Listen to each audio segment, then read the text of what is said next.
TNKR Media.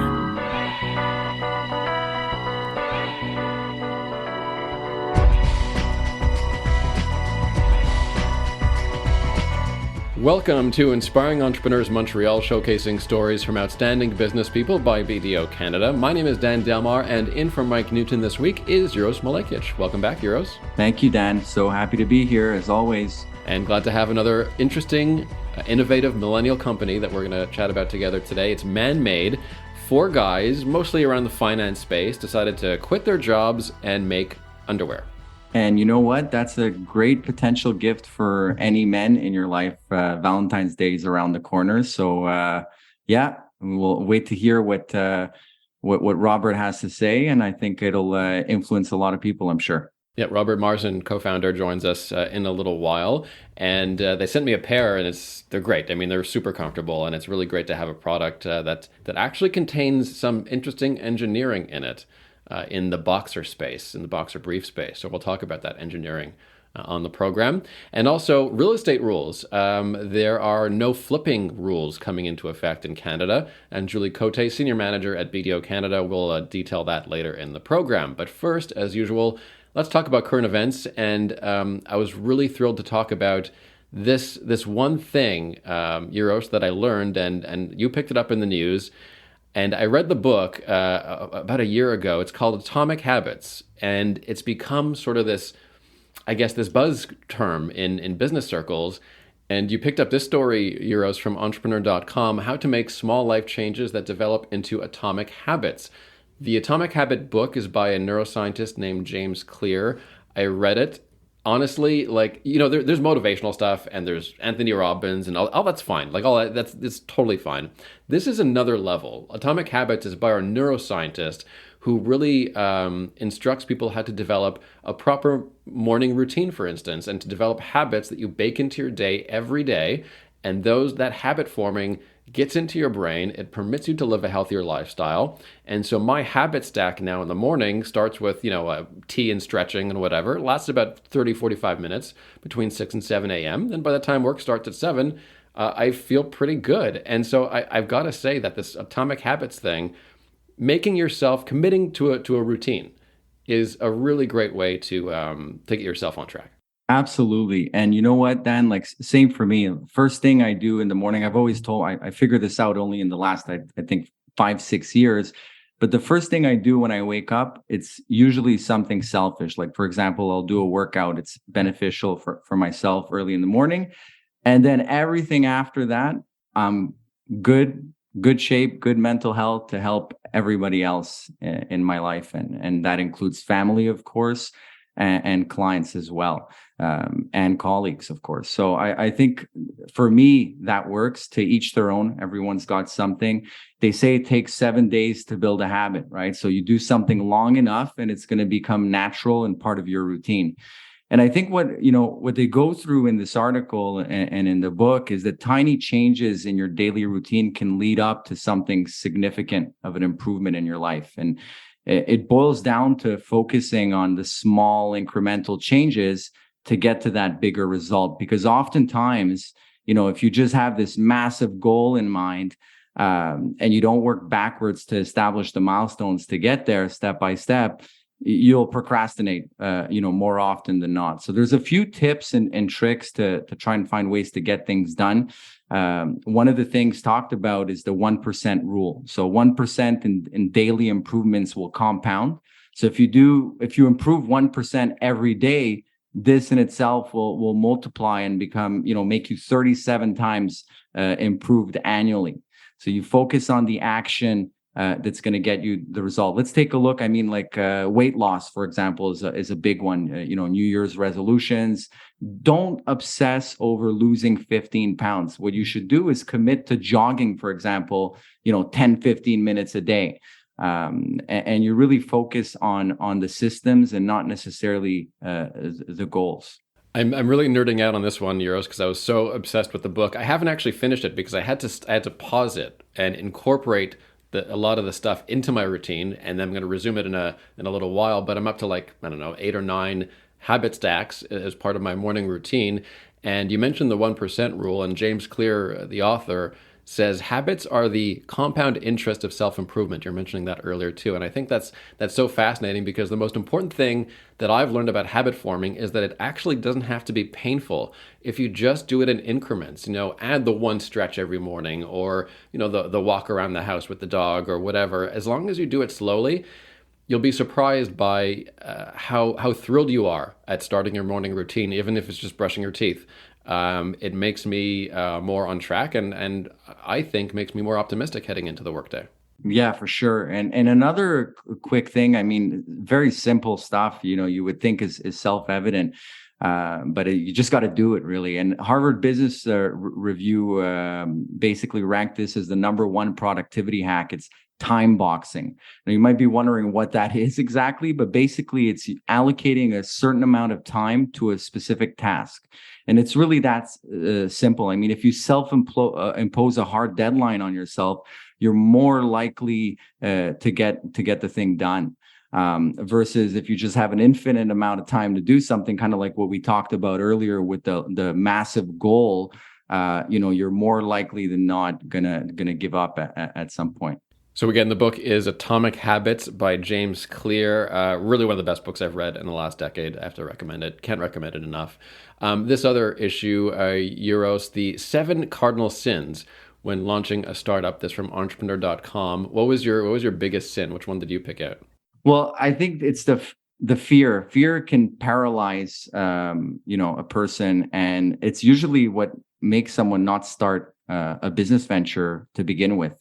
So it's kind of getting over that paralysis, fear paralysis, and just starting, getting into action and setting up a plan. Most people, they'll want to start something, but they don't write out a business plan. It doesn't have to be super formal, but these things are important. And the business plan includes a financial plan. So you look at advertising, for example, many startups spend thousands of dollars on ads without thinking through, who is their target audience, what's their budget, what's their messaging strategy. So the return on their investment is not going to be as high of a yield as it could be. So I think that's for me, the one that stood out. What about you, Dan? So one that's interesting is just making decisions, which I think is important. A lot of startups can have sort of this paralyzing fear of making big decisions. That's one, diving in, but diving in carefully, I guess, Euros. Yeah, for sure. I mean, I think, and it goes hand in hand with that financial plan, business plan that you set out at the onset of starting a business. You're taking calculated risks, right? It's not a flying blindly here. So I think that's important, and definitely, like we said, earlier, just starting off the business is a risk, right? So there needs to be a plan set in place, and mitigate the risks where you can, and realize that, when you're forming your team, not everyone's going to work like you do, right? You're going to have the most responsibility on your shoulders, and you need to, as you scale and build the team around you, you need to hire accordingly. So know what positions you're hiring for, be clear with your candidates, with expectations that you're going to have of them from the get-go. So the other thing that translates from that is delegating tasks, Dan. I think that's a huge one. Not everything's going to require your special skill set and your attention. So the more you can identify what those tasks are that you can delegate and push them to the other talent that you've hired, is going to liberate you to do other things that are instrumental for moving the business forward. Lastly, from entrepreneur.com, another listicle that could be helpful: 5 ways to build killer relationships with customers. Real quick, the list is communicate, exceed expectations, ask for feedback, connect, and show appreciation, which obviously, we're coming from a world of PR, is super important. PR is all about maintaining long-term communications with clients. And if you're not checking in, if you're not making them feel heard, listening to your clients, that's the first step, really, towards maintaining that relationship. Exactly. Then communication is so key. I mean, as a small business owner, you're going to have an advantage when it comes to building customer rapport.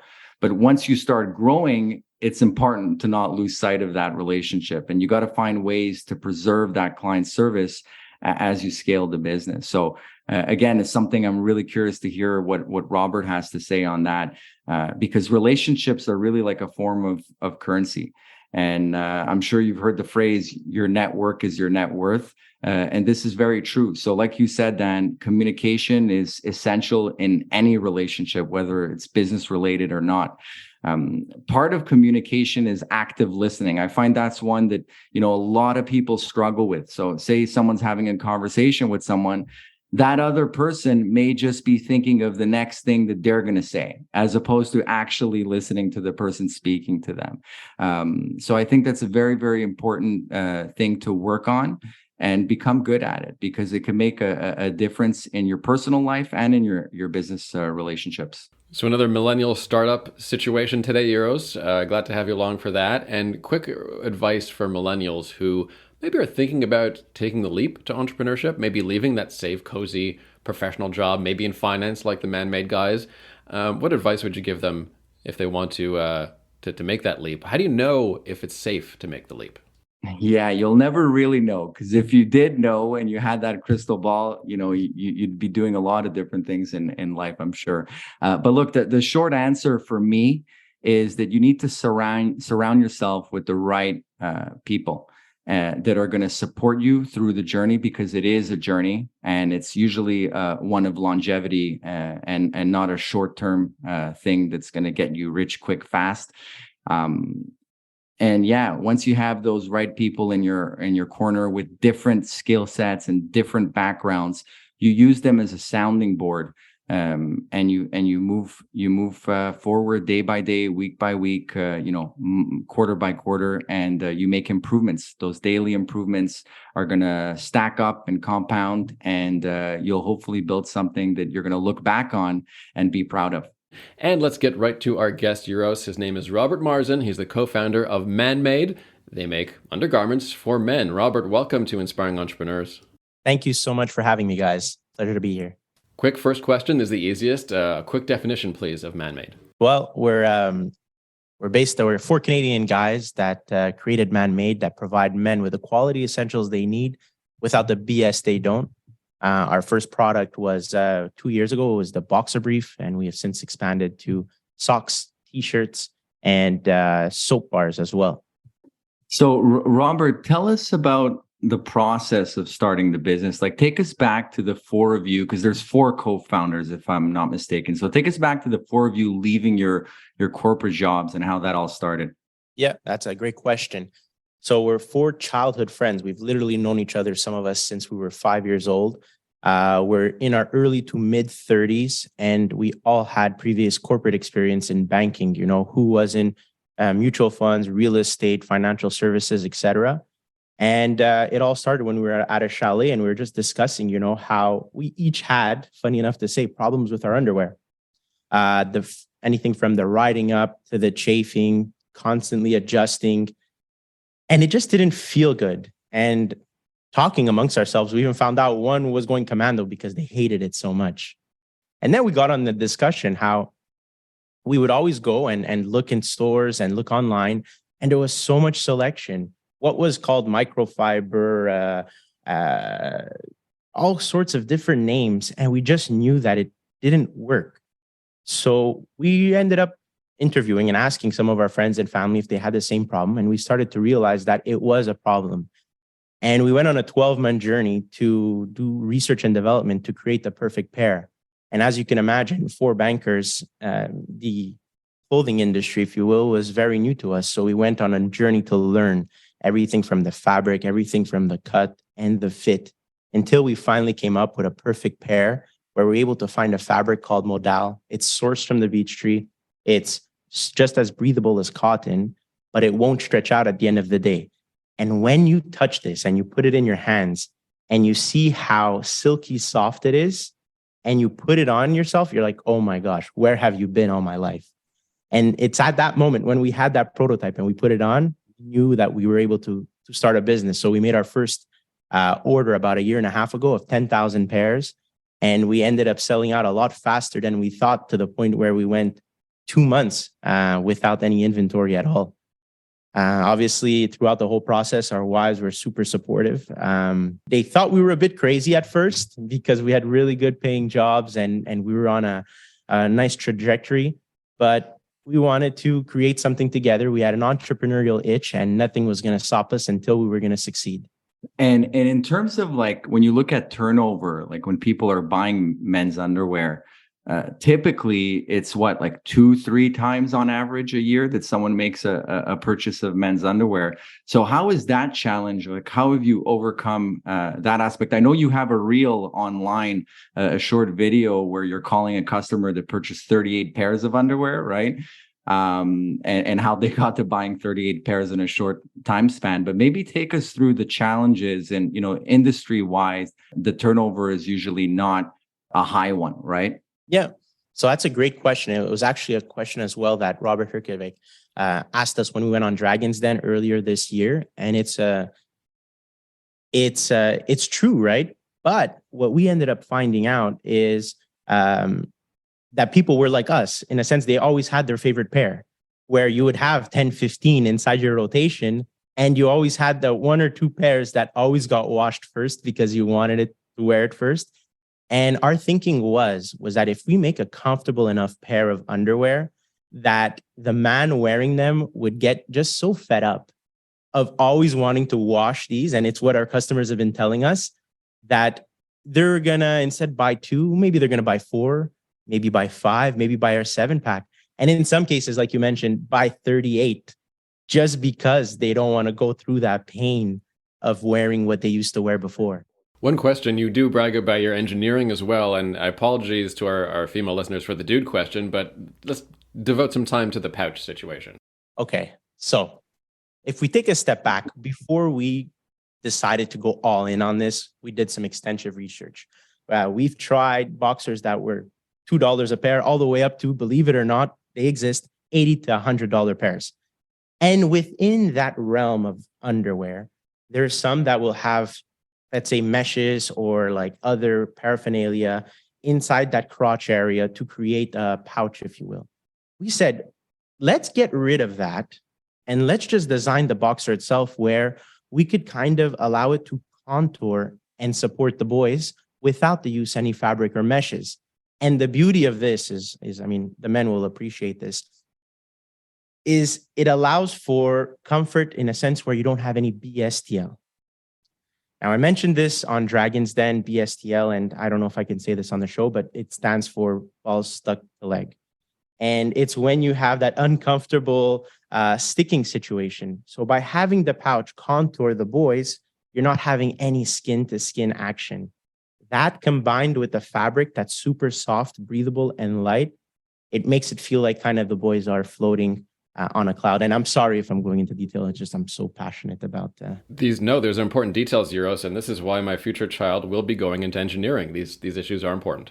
Absolutely. And in terms of the product manufacturing and sourcing it, like this is happening, Robert, outside of Canada, right? And so tell us about like locating, we have a lot of listeners that are in business. Obviously, the show is called Inspiring Entrepreneurs. Finding the right supplier, like how did you go about finding the right person? I know you mentioned you guys were traveling at the onset of things. Maybe tell us a little bit about that. You know what? I'll take even a step back and just go through the thought process when we first started. Initially, we wanted to get it done in Canada because why not, right? We'd avoid all the logistic situations. We'd avoid a lot of the headaches that come with producing overseas. But the reality is a lot of them, let's say when we reached out to manufacturers, and this was the case across the globe, was they thought we were dreamers, right? No experience, looking to grow. So that right away, a lot of manufacturers, we'd have to not be able to work with them. And the ones that did locally, to no fault of their own, would create a price for us where we'd have to sell the boxer $60 or $70. And that obviously comes with the fact that the labor shortage right now. So the wages for people that are sewing are a lot higher. The fact that the machinery isn't what it used to be back in the day. So we had to make the decision to go overseas. When we made that decision, we decided to work with certified facilities that assure proper wages and working conditions for the staff. That was the first thing that was really important for us. So once we had that list of the certified facilities, we reached out to each one by one, giving them our tech pack and some prototype samples that we wanted to create. And they would come back to us with some examples. And it was from that we'd be able to judge how fast were they in getting back to us. What was the quality of the stitching? How did it fit? And you know what? These are all little things that the regular guy won't notice, but I can tell you right away when something isn't sewn properly or when the actual thread of the sewing is not comfortable. So that's when we decided to stick with one or two factories that we really shortlisted. And we decided to have discussions with them, share our vision. And the last point was really to make sure that they believed in us, that it wasn't going to be just a one-shot production run, that we wanted to grow with them. And in turn, we were going to remain loyal with them. So our first production run was for 10,000. And now we're up to, we're doing monthly production runs of 20, 30,000.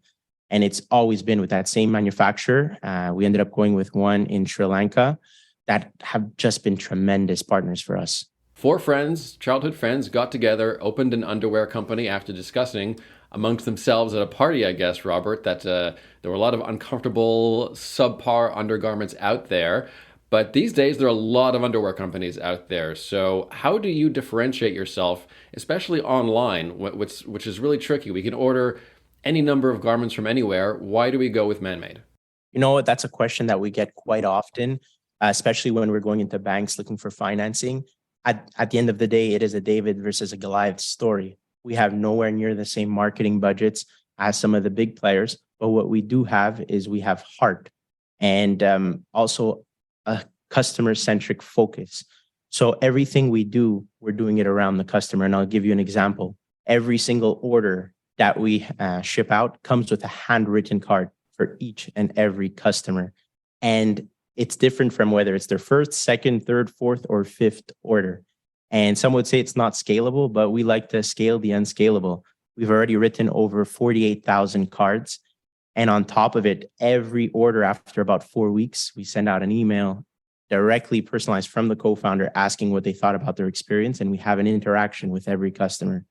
We also went over and above by offering free shipping across the board, starting from $0. So there's no minimum. We also have a comfort and fit guarantee to make sure if the customer is not happy, we're going to do whatever it takes to make it right. And free and simple exchanges. We call our customers directly and ask them what they think.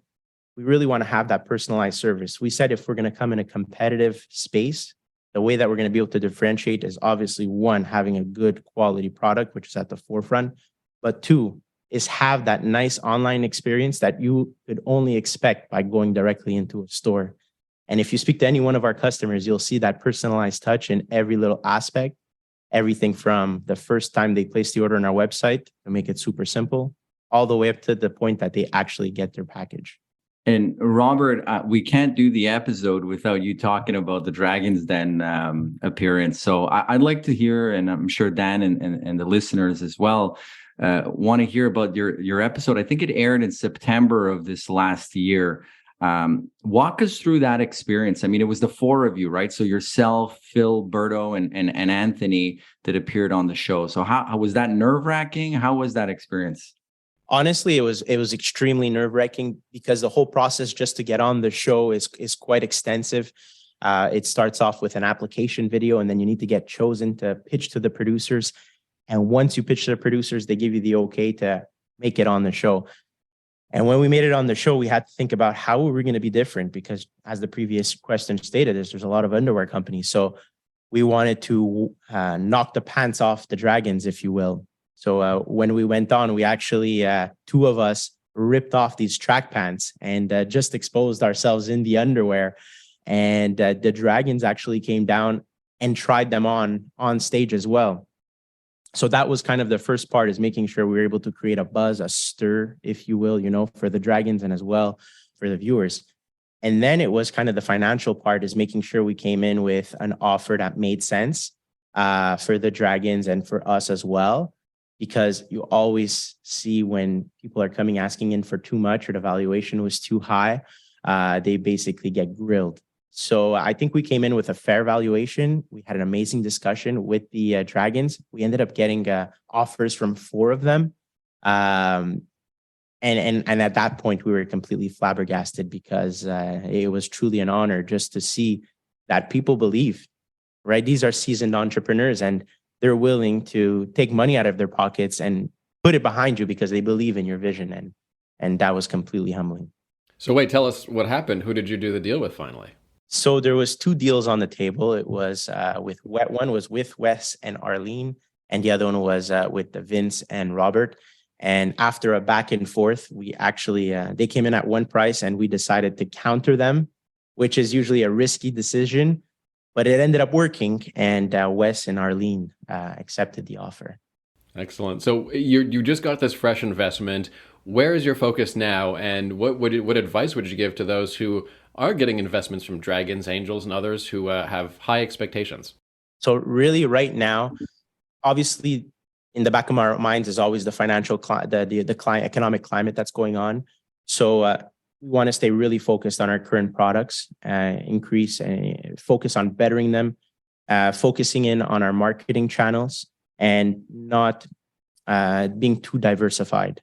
Is we want to double down on what we know, make sure that things are as efficient as possible to make sure we could weather out the next 12 to 18 months.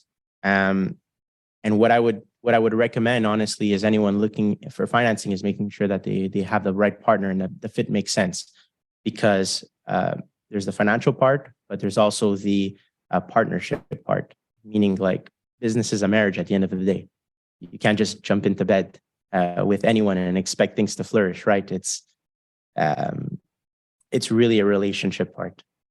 And I think, from the outside looking in, it seems as though you guys are focusing on the bigger picture and the branding more so than just the one product, which I guess, translates into some diversity. You mentioned, you have socks, T-shirts, soap bars. You guys set up care packages that you put together, if I'm not mistaken, yourselves, right? You're not offloading this to another company. So you're keeping that client engagement.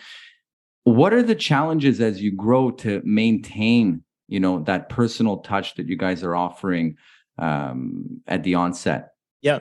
So, I mean, at a core, what Manmade is about is providing men with quality essentials without the BS. And what BS means is there's no flashy names, there's no different types of fabrics that you've never heard of, or just marking up something because of the brand name, if you will.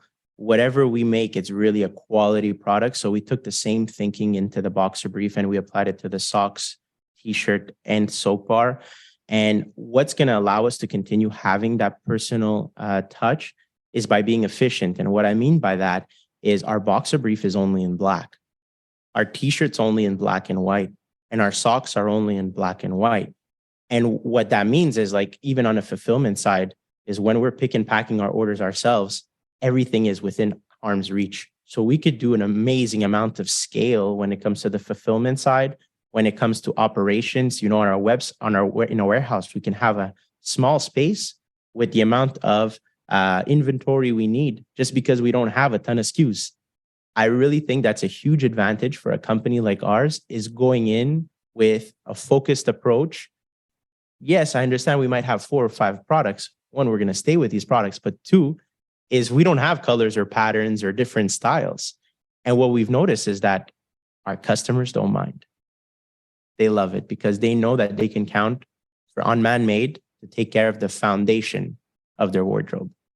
And in terms of product line, you mentioned the different products. We went over them. Is there anything else that you feel you guys can jump into? Like, I gotta say, Robert, the logo is really neat. Like, I like the logo. I think it's a nice clean cut look. It fits the products that do exist well.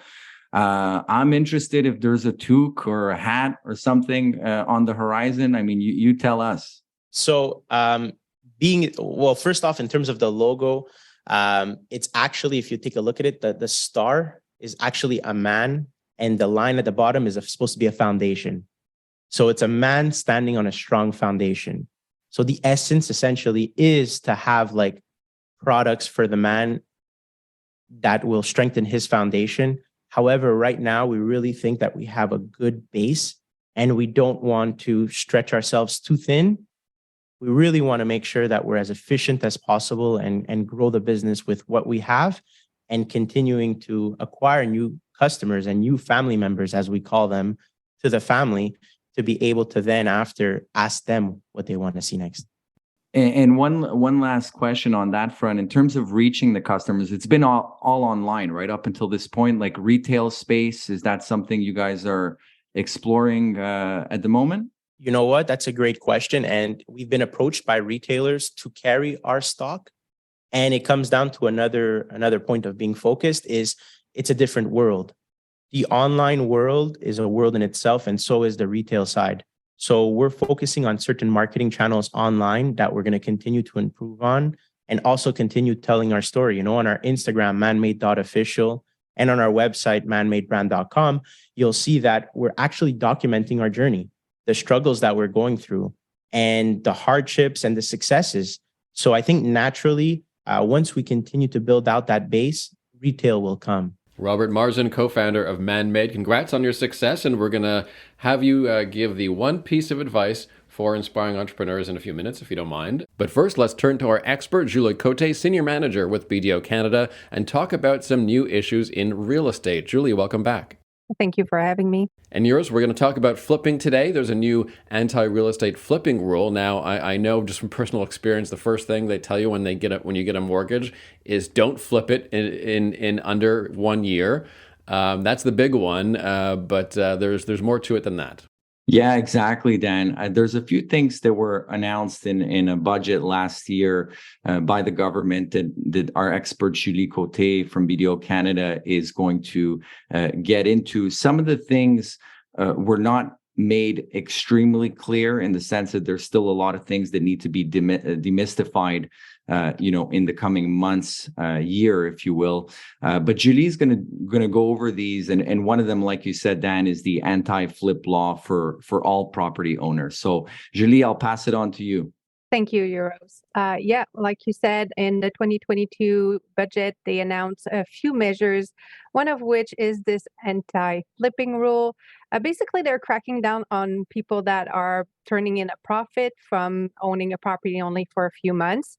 They're casting quite a large net at this point. They're looking into any type of property owned personally. So I'm so happy to hear Dan saying that his bank warned him about this. It's a great news that the word is going around.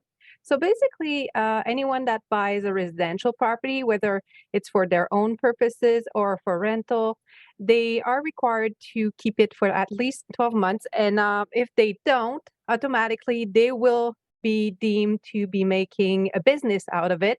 And they will not be allowed their 50% reduction on capital gain, and they will also be refused their principal residence exemption. So it's very important to check your dates. The government is already applying this backwards. There's already court cases of people that are getting targeted by the government for doing many transactions in a short time. Please know that they do allow for some exemptions for events of life, divorce, separation, addition of family member, death, moving to a certain distance for your job, like a new job. So all the rules are pretty clear about exemptions, and this will apply to everyone, Canadians and non-residents alike.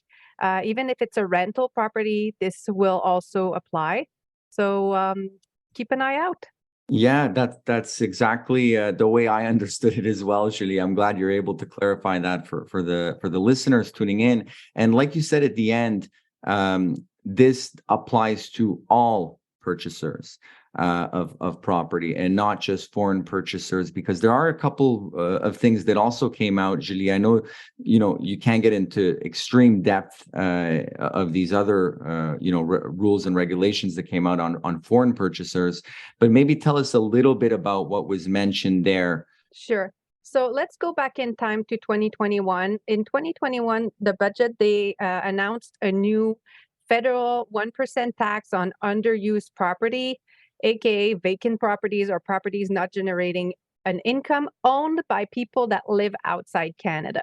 So this is in effect right now. It it affects 2022. So we are at the end of 2022 and the filing needs to be done now.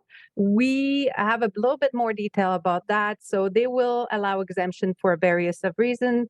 First of all, citizens and a permanent resident card holder will be exempted if there is a family member living in the property for at least 6 months. They will be exempted. It is our knowledge that in order to get exempted, like anything else in the tax law, you need to ask for it. So the filing will be mandatory for a lot of people. So keep an eye out again for this. It could hurt you in the end because if it's not done, there's a $10,000 penalty. Exemptions could be not granted if you file late. So we're expecting the form to come out in March maybe because the filing due date is April 30th, like everything else, luckily. So we'll have more news. Please check our website for any updates. I love the sarcasm, Julie. And there was another. So that filing that you're referring to is the 1% federal tax, and the other aspect was a 2-year. I think there was speculation of a 2-year ban on residential properties for foreign purchasers. Yes. So in the 2022 budget, one of the measures to cool down the housing market was to target foreigners. So these are not Canadian citizens, not permanent resident card holders. Some immigrants will be exempted if they've been in Canada for more than a certain number of years and been filing Canadian tax returns for a certain number of years, and they are under a work permit or school permit. But otherwise, across the bar in big urban areas, foreigners will no longer be allowed to acquire property for 2 years. And this applies only to residential property, no matter the use intended for these. So commercial properties are still open. Properties in non-urban areas are still open for the market. Julie Cote, Senior Manager with BDO Canada on real estate flipping rules. Thanks so much, Julie. Thank you for having me. And lastly, as we come to the end of our show, we're going to turn to our entrepreneur, Robert Marzin, co-founder of Manmade, and we're going to ask him for his one piece of advice for inspiring entrepreneurs. Robert, what do you think? So in the last couple of years, we've learned quite a few little lessons, and we're probably going to continue to learn them. But I'd say the biggest thing that we're learning and continuing to try to focus on is focus itself, is not to spread ourselves too thin when it comes to things like, marketing channels, when it comes to trying to sell our product, whether it be retail, online, whether different types of products, different colors, different styles. I mean, we've been asked a plethora of things from our customers, and it takes real discipline to say, okay, we have a certain vision. This is what we would like to accomplish, and this is what we're going to do. And so far, every time we've kind of went off course, we've not to say regretted it, but it put us a step back. And every time we've been able to remain focused, we've been able to reap the benefits. So I'd say focus is the biggest thing we've been learning. Robert Marzin of Manmade. Thanks so much, Robert, and best of luck. Thank you so much, guys. Thanks, Robert. Great job.